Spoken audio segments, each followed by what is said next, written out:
Reporter. Yaorana et bienvenue dans votre émission Les Kids Reporters. La Polynésie étant grande comme l'Europe, sa surveillance maritime est assurée par deux équipes. La brigade nautique sur Tahiti et Moorea et la gendarmerie maritime sur toute la Polynésie. Nos Kids Reporters ont eu la chance de rencontrer chacune de ces équipes, commençant par les gendarmes plongeurs de la brigade nautique. Regardez. On connaît tous les gendarmes à terre, mais il y a aussi les gendarmes en mer. Maintenant, nous allons rencontrer Benjamin pour en apprendre plus sur le métier de gendarme en mer. Ouais, c'est bon, on va sur le bateau. Coucou. Bonjour Rana. Bienvenue les enfants à la brigade nautique. Bonjour, on est les Kids Reporters. On voulait savoir c'est quoi votre métier de gendarme nautique. Eh bien, les Kids Reporters, je vois que vous êtes bien équipés déjà pour nous filmer et nous entendre. Le métier de gendarme en mer, c'est la brigade nautique, c'est à la fois être sur l'eau et sous l'eau. Ça consiste en quoi? Alors, on a énormément de missions, mais asseyez-nous et on va vous expliquer tout ça. Ça va, je suis bien cadré? Oui. Alors, les brigades nautiques dépendent de la gendarmerie nationale. Elles sont spécialisées dans les constatations subaquatiques, donc sous l'eau, judiciaire, et également dans le contrôle des bateaux.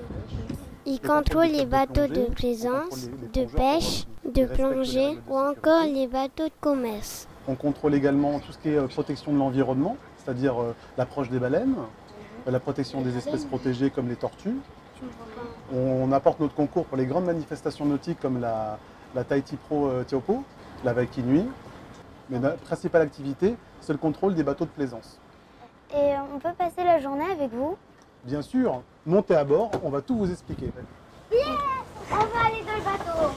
Allez, venez, posez le pied là, attention à la barre. Allez, embarquez. On va aller vers le lagon à phare. Leur activité se concentre principalement sur Tahiti et Moorea.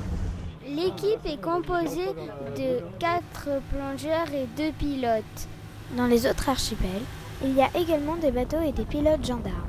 Mais pas de plongeurs. S'ils ont besoin de plonger, c'est l'équipe de Papeete qui vient les aider. Bateau en vue, premier contrôle. Messieurs, dames, bonjour. Gendarmerie nationale, la brigade nautique de Papeete. Aujourd'hui, nous sommes accompagnés par les Kids Reporters pour un tournage. Est-ce que ça vous dérange d'être filmé pour un contrôle? Les documents du bateau. Comme en voiture, on commence par contrôler si la personne a bien son permis et les papiers du bateau. Il vous faut 2 rames, normalement une gaffe. Puis, le matériel de sécurité. Okay. On vient de contrôler les gilets de sécurité sur le bateau, qui sont aux normes et en nombre suffisant. Maintenant, on regarde les feux à main. Il en faut 3 qui soient à date valide. C'est le cas jusqu'en 2022. Il y a besoin de plein de choses sur un bateau. C'est la première fois que vous faites contrôler par les gendarmes? Non, c'est la 3e fois.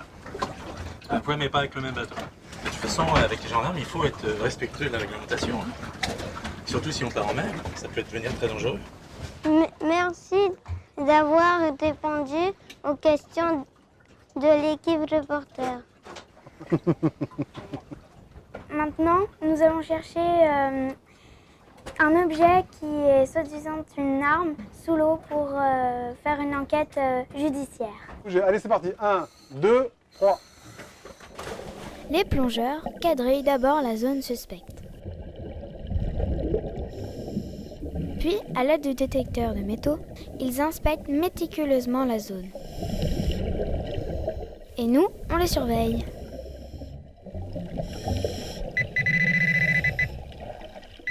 C'est là, trouvé. L'arme est un couteau. Est-ce que ça vous arrive souvent de faire des enquêtes sous l'eau? Alors souvent, non, on n'en fait pas tous les jours, mais on peut être appelé pour faire des enquêtes, style rechercher des personnes disparues ou faire des recherches d'armes, de coffres-forts ou de véhicules. Et sinon, j'ai une autre question à quel âge on pourrait commencer à faire du gendarme nautique, enfin plongeur. Oui. L'âge, il faut être âgé de moins de 35 ans. Il faut devenir gendarme. Pour devenir gendarme, on passe un concours en fait, sous-officier gendarmerie. Une fois le concours en poche, on passe des tests initiaux, des tests de nage, d'apnée à Saint-Mandrier. Et une fois qu'on a réussi tous ces tests, on devient plongeur. Et vous avez déjà trouvé des trésors? Alors les trésors, personnellement, non, pas encore. J'espère en découvrir un jour. Aujourd'hui, nous étions avec la brigade nautique. Mais il existe aussi la gendarmerie maritime. Quelle est la différence entre la brigade nautique et la gendarmerie maritime? Alors, la brigade nautique dépend de la gendarmerie nationale, alors que la gendarmerie maritime a un double statut, à la fois marin et gendarme. Ils dépendent de l'amiral qui commande les forces armées en Polynésie. Voilà. Deuxième différence, nous, la brigade nautique, on a une embarcation pour faire du côtier, on ne va pas très loin. On travaille sur Tahiti, Moorea. Attention la vague. Alors que la gendarmerie maritime, ils ont un bateau plus grand, de 20 mètres, qui leur permet d'aller dans toutes les îles de la Polynésie française. Et ce bateau, on va aller le voir. Bonjour, nous sommes les Kids Reporters. On a déjà fait un reportage sur la brigade nautique et on voudrait en savoir plus sur la gendarmerie maritime parce que vous allez plus loin. Oui, bonjour les enfants, donc je suis Pascal, j'ai le grade de capitaine dans la gendarmerie maritime. Mes fonctions à bord du patrouilleur Jasmin, donc je suis le commandant. Et voici Alain, mon commandant en second. Donc on va vous embarquer aujourd'hui pour toute la journée à bord du patrouilleur Jasmin, donc qui assure la surveillance maritime sur l'ensemble de la Polynésie française, sous le contrôle opérationnel du commandant supérieur des forces armées en Polynésie française.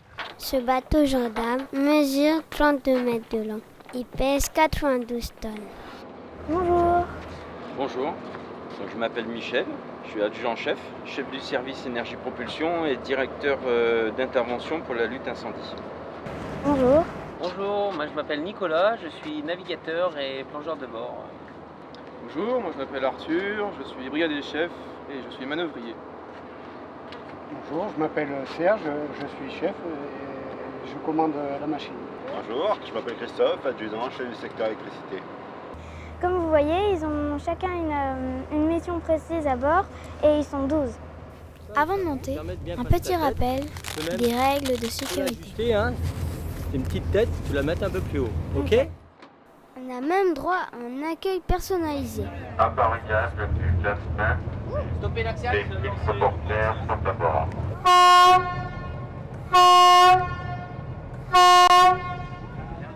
On quitte Tahiti, direction Moorea. Quelles sont vos missions? Alors là, on va partir en mer, on va effectuer plusieurs missions. Donc on va commencer par faire des contrôles des navires de plaisance, des clubs de plongée, transport de passagers, ainsi que des navires de commerce. On peut effectuer aussi des missions de lutte contre le braconnage, c'est des missions de protection de l'environnement. On peut aussi effectuer des missions de lutte contre la pollution. Donc on va vérifier que certains navires ne polluent pas en mer.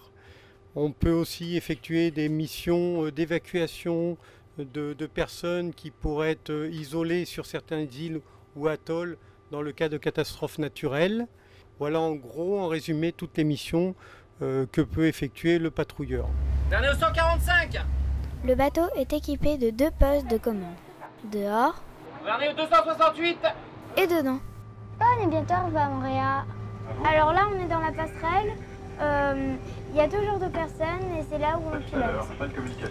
Oui, effectivement, en fait, l'endroit névralgique du bateau, en fait, la passerelle, où il y a, on va dire, en gros, le pilote et le mécanicien qui peut faire office de barreur sur les grands trajets, les grandes traversées. Après, quand on se rapproche des côtes, la passerelle est renforcée et toutes les manœuvres se font de la passerelle sup. Mais c'est la même chose qu'en bas? Oui, tout à fait, c'est exactement la même chose qu'en bas. Donc ici, j'ai mes commandes des moteurs, d'accord? Là, j'ai mes indicateurs de tour moteur avec les alarmes, ici, en rouge. Et après, je répercute les ordres que me donne le navigateur. Gouverner au 147. L'arrivée baie de Cook est imminente.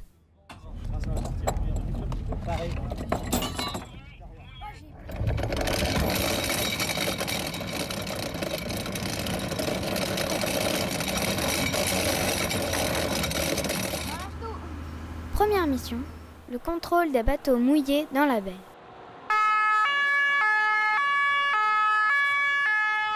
a ce genre de bateau, on va les voir.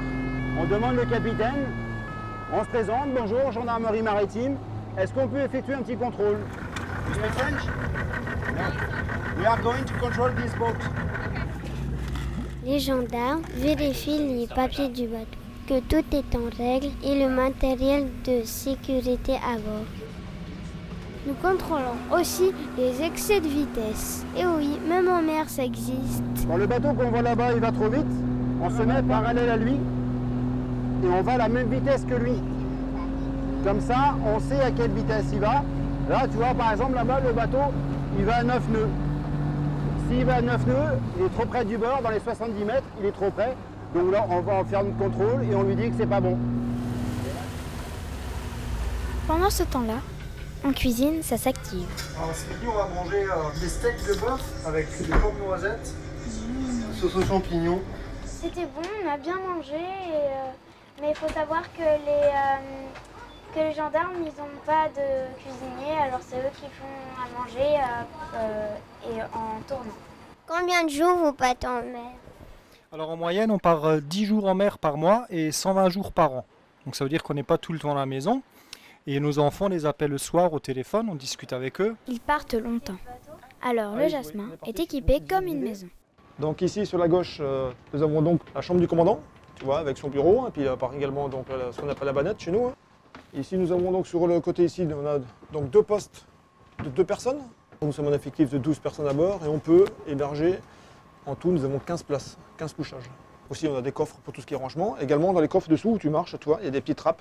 Tout ça c'est aménagé, on range du matériel partout ici. Donc ici nous avons la chambre du chef mécanicien. Donc la particularité, lui, il a toute la documentation technique qui est à bord. Comme tu peux voir, il y a des classeurs partout. Donc là, ce sont des tableaux d'affichage. Donc chaque personnel sait exactement qu'est-ce qu'il doit faire. Ici, nous avons le secrétariat, parce qu'on fait beaucoup d'administratifs. Donc l'espace est réduit, mais bon, on arrive quand même à se débrouiller avec. Et devant, donc, nous avons 2 douches. Au sous-sol, il y a aussi la salle des machines. Le Jasmin a 3 moteurs, pour une puissance totale de 4000 chevaux. Et les 2 groupes électrogènes qui fournissent l'électricité du bord. Pour nous, la journée est finie. Mais le Jasmin poursuit ce soir sa route pour Wahine. Ils iront ensuite à Réatea, Taha, Bora Bora, Maupiti, puis retour à Papeete, avant une nouvelle mission, quelque part en Polynésie. Merci de nous avoir suivis. Avant de nous quitter, voici la question du jour. Le patrouilleur de gendarmerie maritime Jasmin assure une surveillance sur toute la Polynésie ou uniquement Tahiti? Si vous n'avez pas la réponse, revisionnez le reportage en replay sur polynésie.lapremière.fr. Et suivez-nous aussi les Kids Reporters sur Facebook, YouTube et Instagram. À la semaine prochaine.